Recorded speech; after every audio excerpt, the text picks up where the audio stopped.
मैंने आपका टेस्ट समझ लिया है कि आप क्या खाना पसंद करते हैं। हाँ, तो अब मैं कहना नहीं चाहूंगी, वैसे बहुत सारे समझदार होते हैं जो समझ गए मैं क्या कहने वाली हूँ।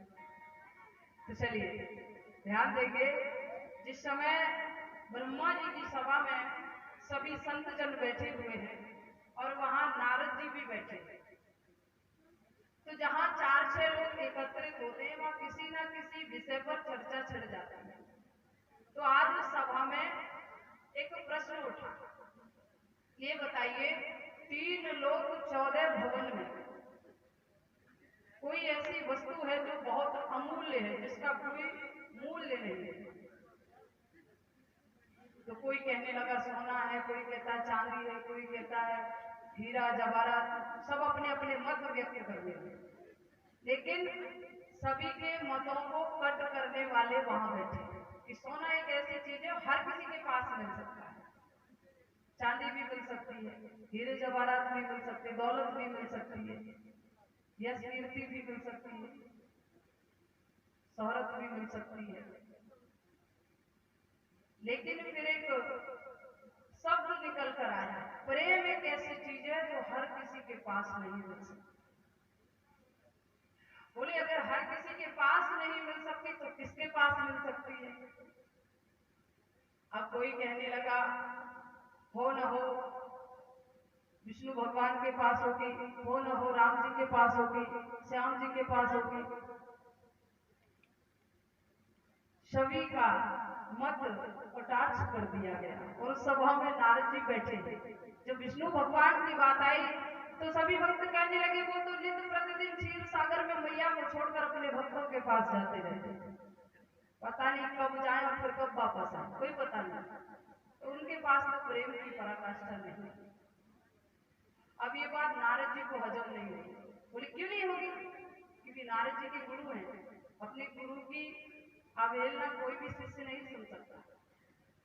एक संत जन खड़े हुए बोले महाराज हो न हो कैलाश के निवासी भोले बाबा के पास प्रेम की पराकाष्ठा अवश्य नजर आती है। बोले कैसे? कि अगर कभी भी भोले बाबा धरा पर जाते हैं तो मैया को साथ लेते और कैलाश पर्वत पे नित्य निवास करते हैं मैया के साथ, और भोले बाबा और मैया के बीच अटूट प्रेम है। नारद जी कहने लगे ऐसा हो नहीं सकता। बोले नहीं ऐसा है। नारद जी ने कहा अगर मैं झगड़ा करा दूं तो? बोले ऐसा हो ही नहीं सकता, जिसके बीच प्रेम है वहां झगड़ा नहीं हो सकता। नारद जी ने कहा मैंने करा दिया तो? अब उस सभा से निकलकर नारद जी चले क्योंकि उनको पीड़ा काटा, उनके गुरु की बुराई हुई, गुरु के पास प्रेम क्यों नहीं माना गया, भोले बाबा के पास माना गया। आज वो सभा से निकलकर कैलाश पर्वत की तरफ चले। जब कैलाश पर्वत पर पहुंचे तो आवाज लगी, गौरा मैया बाहर निकल कर आती है। बोले हाँ कहिए नारद जी कैसे आगमन हुआ? तो नारद जी कहने लगे भैया कोई विशेष कारण नहीं है, बस ऐसे ही घूमने चले आए। अब बात मैया से कर रहे हो, नारद जी इधर उधर चकमका रहे हैं। मैया कहने लगी नारद जी क्या बात है, तुम मुझसे बात कर रहे हो इधर उधर क्या देख रहे हो? बोले कुछ नहीं मैया, वो मैं जरा बाबा को देख रहा था, बाबा नजर नहीं आ रहे थे। मैया कहने लगी बाबा घर पे नहीं है, वो कहीं बाहर गए हुए, कोई काम है तो मुझे बता दो, बाबा के आने पर मैं बता दूंगी। बोले नहीं मैया वो हमारी और बाबा की गोपनीय बात है। मैया कहने लगी सुनो नारद जी, हमारे और बाबा के बीच कुछ गोपनीय नहीं है, बाबा मुझे हर बात बताते इसलिए तुम पहले ही बता दो।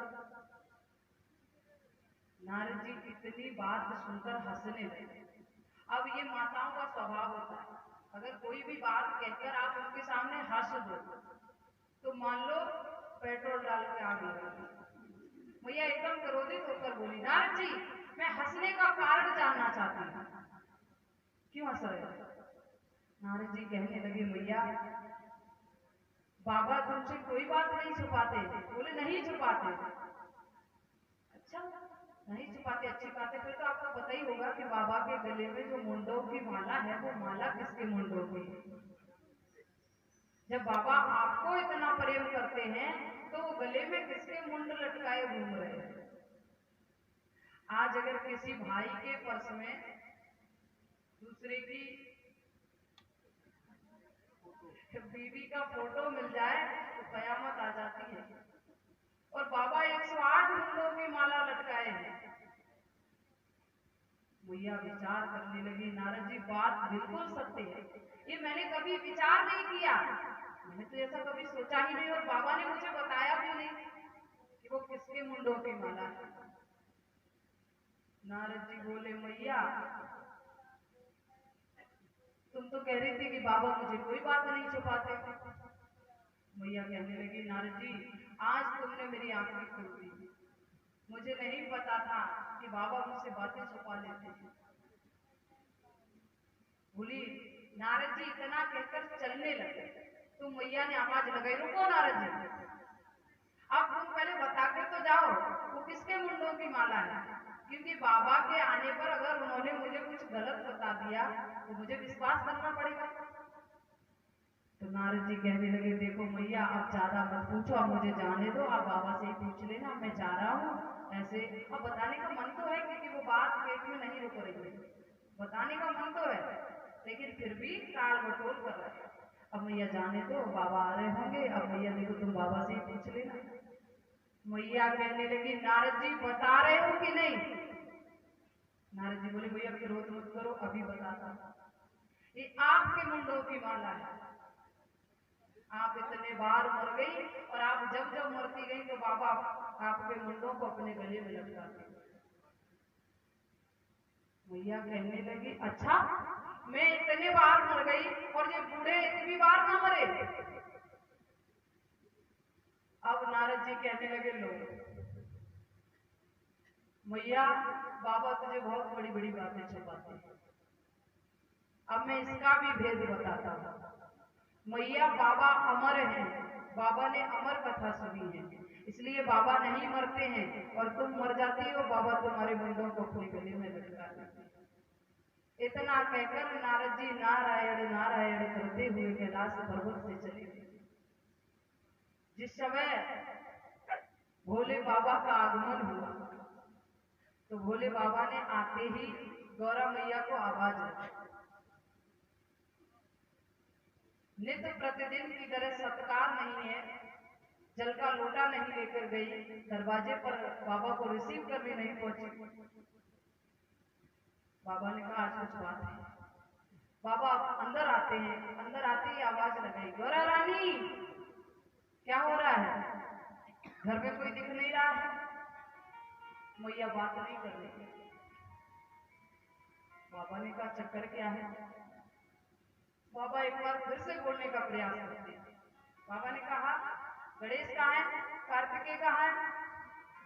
अब मैया गुस्से में है, गुस्सा कब तक अपने अंदर रखेगी। एकदम से छटपटाती हुई बोली, मुझे नहीं पता, क्या आपके बालकों के पीछे ही घूमती रहती, घर में कोई काम नहीं है क्या।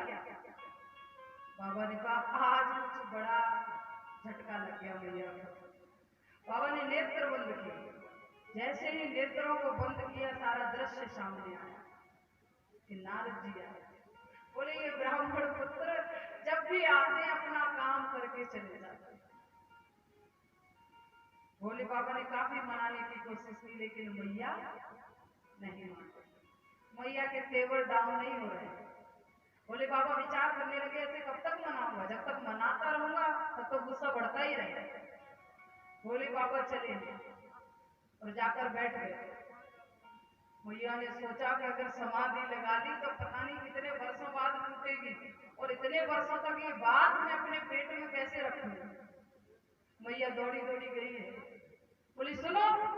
बाबा खड़े हुए मुस्कुराते हैं, हाँ बताओ क्या बात है। बोले ये बताओ तुम मुझे कितना प्रेम करते हो। बाबा ने कहा लो ये कोई पूछने की बात है, मैं तुम्हें खुद से भी ज्यादा प्रेम करता हूँ। बोले अच्छा तुम मुझे कोई बात नहीं छुपाते। बोले नहीं तो ऐसा आपको कैसे महसूस हुआ। मैया कहने लगी एक बात बताओ, एक शंका है मुझे। बोले बताओ शंका का समाधान किया जाएगा। ये बताओ आपके गले में ये मुंडों की माला किसकी? जब आप मुझे प्रेम करते हैं फिर मेरे होते हुए ये किसके मुंड अपने गले में लटका के घूमे? बाबा कहने लगे लो बस इतनी सी बात है, इसके लिए इतनी देर से इतने तेवर दिखाए जा रहे हैं। बाबा ने कहा देखो मैं तुम्हें इतना प्रेम करता हूँ कि तुमने जब जब जन्म लिया, तुम जब जब मरी, मैंने तुम्हारे मुंड को अपने गले में लटका लिया, जिससे मैं तुम्हें याद करता रहूंगा, तुमसे जुड़ा रहूंगा, तुम्हारी हर तस्वीर मेरे गले में है। मैया कहने लगी अच्छा? बोले हाँ। ये बताओ बूढ़े, मैं इतने बार मर गई तुम एक भी बार नहीं मरे? तो बोले बाबा ने कहा अरे अब चक्कर में पड़ गए।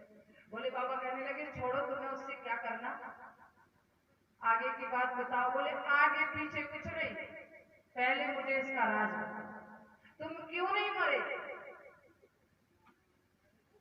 तो बोले बाबा बोले गौरा इसका गूढ़ रहस्य है, और अगर मैंने तुम्हें बता दिया तो अनर्थ हो जाएगा। गौरा मैया कहने लगी आज तो तुम्हें बताना ही पड़ेगा, नहीं तो मैं चली अपने मायके, क्योंकि माता के पास बस एक ही साधन डराने का है। बोले बाबा का भैया कहीं मत जाओ, बता रहे। बोले मैंने अमर कथा सुनी है, मैं अमर हूँ इसलिए मैं कभी नहीं मरता, और तुम इतने बार मर जाती हो। तो मैया ने कहा ऐसा करो स्वामी मुझे अमर कथा सुना। अब बाबा चक्कर में पड़ गए।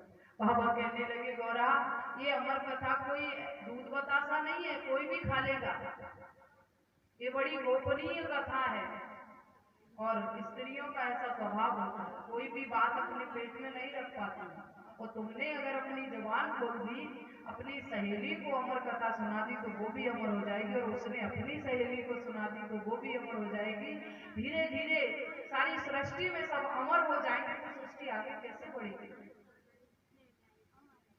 मैया कहने लगी तुम्हारे पीछे मैं अपने माई बाप को छोड़कर आई, अपने कंचन के महलों को छोड़कर इस कैलाश पर्वत पर निवास किया, और तुम मुझे एक छोटी सी अमर कथा नहीं सुना सकते हो? आज भोले बाबा ने मैया को लाख समझाया लेकिन मैया नहीं मानी। मैया कहने लगी मुझे कथा सुननी है। आज भोले बाबा गौरा मैया को कथा सुनाने के लिए तैयार हो गए। चलो अब नहीं मानती हो तो सुनाते हैं, लेकिन एक बात ध्यान रखना, ये कथा तुम किसी और को नहीं सुनाओगे। वचन दे दिया मैया ने मैं ये कथा किसी को नहीं सुनाऊंगी।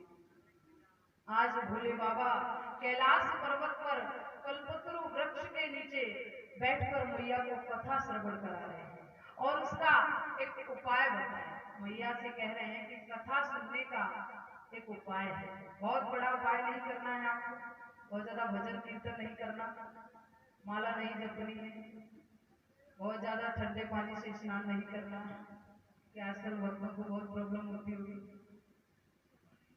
इस तन के मैल को मत छुटाओ, इस मन के मैल को छुटाओ। भोले बाबा कहने लगे अगर मैं तुम्हें कथा श्रवण कराऊंगा, इतनी रसमयी कथा है कि मैं सुनाते सुनाते इसमें डूब जाऊंगा, और मुझे ये भी नहीं पता रहेगा तुम कथा सुन रही हो या नहीं, मेरे सामने कौन है, मेरे आगे पीछे कौन है, मुझे कुछ पता नहीं रहेगा जिस समय मैं कथा सुनाऊंगा। तो इसलिए तुम बीच बीच में हूँ स्वामी हूँ स्वामी हूँ स्वामी कहते रहे, जिससे मुझे पता चलता रहेगा कि तुम कथा सुन रही हो। क्योंकि मैंने अभी बताया था भगवान की कथा जहां होती है वहां निद्रा रानी अवश्य आती है। तो कहने लगे कि अगर निद्रा रानी आ जाएगी, तुम अगर कुछ बोलो भी नहीं तो निद्रा रानी अवश्य आ जाएगी, इसलिए तुम हूँ स्वामी कहते रहना। मैया ने कहा ठीक है। भोले बाबा ने कथा कहना आरंभ किया।